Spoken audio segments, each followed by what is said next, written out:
Okay, Assalamualaikum warahmatullahi wabarakatuh dan selamat sejahtera. Okay, saya akan teruskan dengan topik 2.7 iaitu tajuk impuls dan daya impuls. Okay, yang pertama untuk topik kali ini kita nak fokus pada impuls dan daya impuls.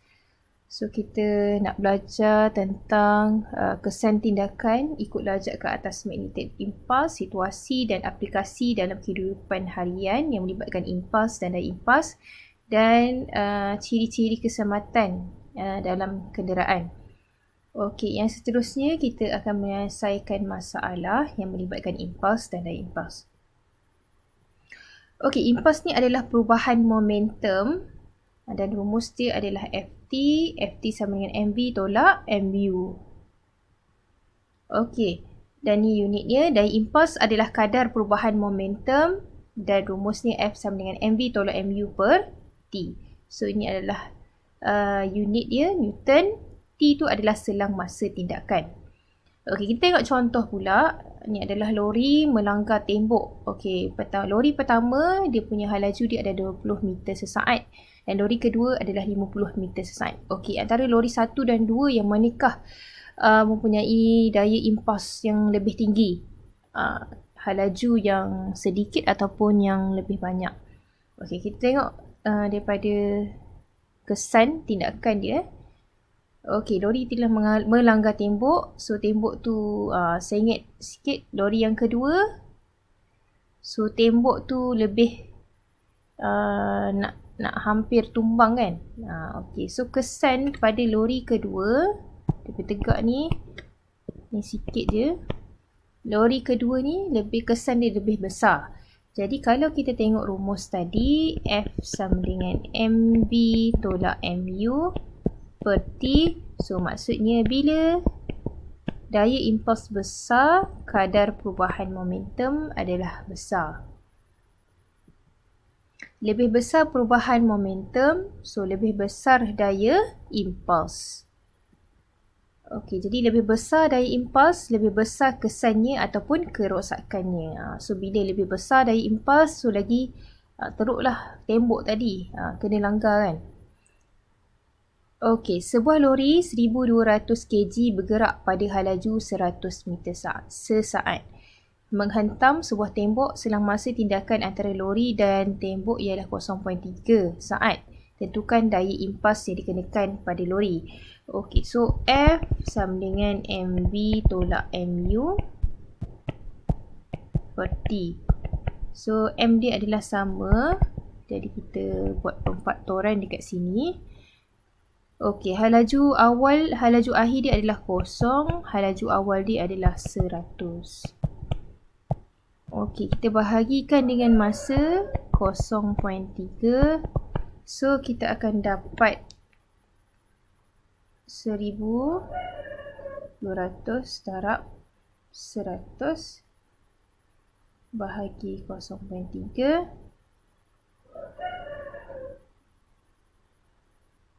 bahagi 0.3. So, kita akan dapat 400,000.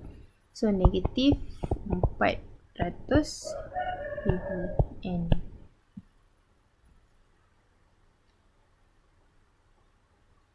Okey, so arah dia adalah kiri. Daya impuls tu adalah ke kiri. Okey, contoh yang kedua, bola ni, sebiji bola 100 gram dia menghentam dinding pada laju 20 meter sesaat. Bola tu melantun, dia dah langgar, dia lantun balik dengan laju 5 meter sesaat selepas menghentam dinding. Jadi, jika masa tindakan di antara bola dengan dinding itu adalah 0.1 saat, tentukan daya yang bertindak pada bola. Okey, so F sama dengan MV tolak MU per T. So M tadi, M bola 100 gram, kita tukar kepada kg 0.1. Laju akhir dia adalah 5 ke kanan, so positif.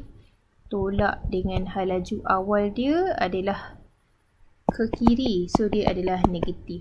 Negatif 20. Bahagi masa dia 0.1. So, kita darabkan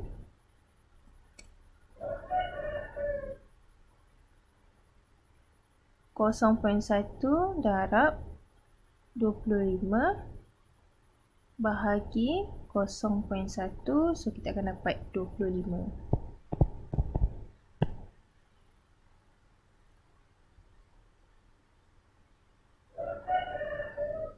Okey, next. Okey. Sebuah kereta 200 kg bergerak pada kelajuan 50 meter sesaat menghentam sebuah tembok dan daya besar 500 Newton bertindak pada kereta. So maksudnya daya tu bertindak pada kereta 500 N. Okay, masa dia tadi 0.2 saat. So hal laju awal dia adalah 50 meter. S -1. So hal laju akhir dia adalah kosong. So kita nak hal laju Ft sama dengan mv tolak mu. F kita tadi ke sana jadi negatif 500. T kita adalah 0.2. So M kita 200. V kita tak tahu. V kita tak tahu kan. Sorry. Ini kita tak tahu selepas menghentam. So hal laju awal kita adalah 50. So kita selesaikan 500 darab 0.2.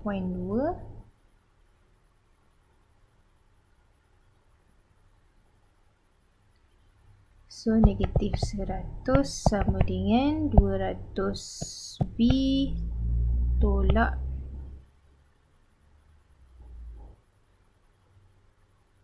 10,000. Okey, so kita pindah ke sana. So kita akan dapat 9,900. So V hal laju akhir kita akan dapat 49.5.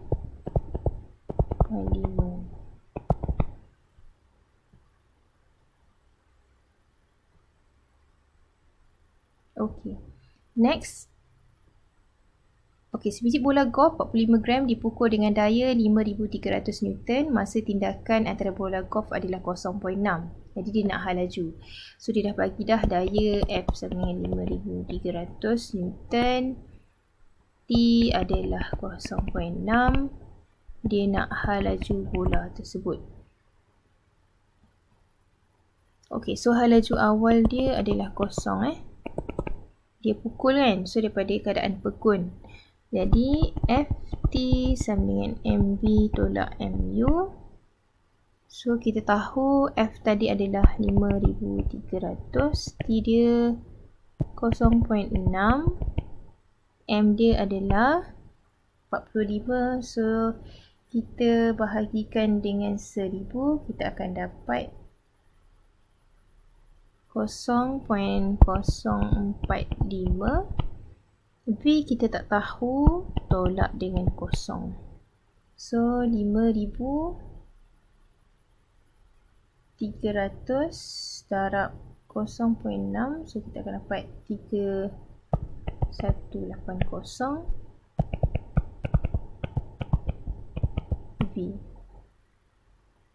Okey, so kita bahagikan bahagi 0.045.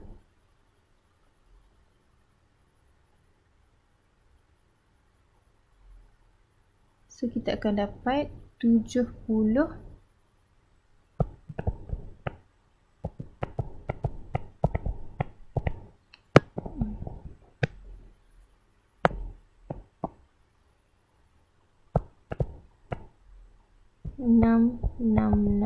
enam tujuh ms itu 1. Okay, so kita akan dapat V.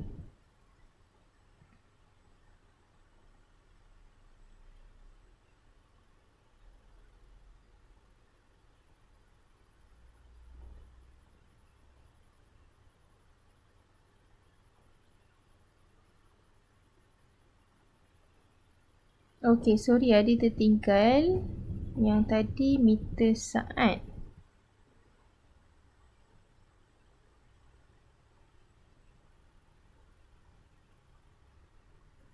Ni so kita kena tukarkan dia darab 10 negatif 3.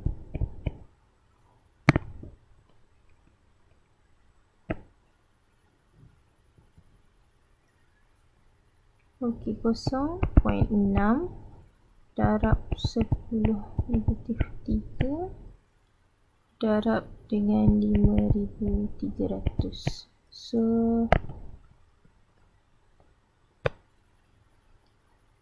MS tak perasan, kita buat balik, kita kira 0.6 darab negatif 3 4 mili, so darab dengan 5,300.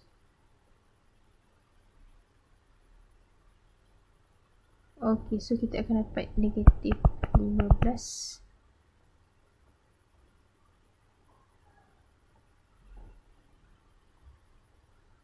Negatif 15. 5,300 darab 0.6 eksponen 3. Okay, kita dapat 3.18. Okay, lepas tu kita bahagikan 0.045, so kita akan dapat 70.67 ms negatif 1. Okay, so V kita dapatlah. Ini jawapan dia.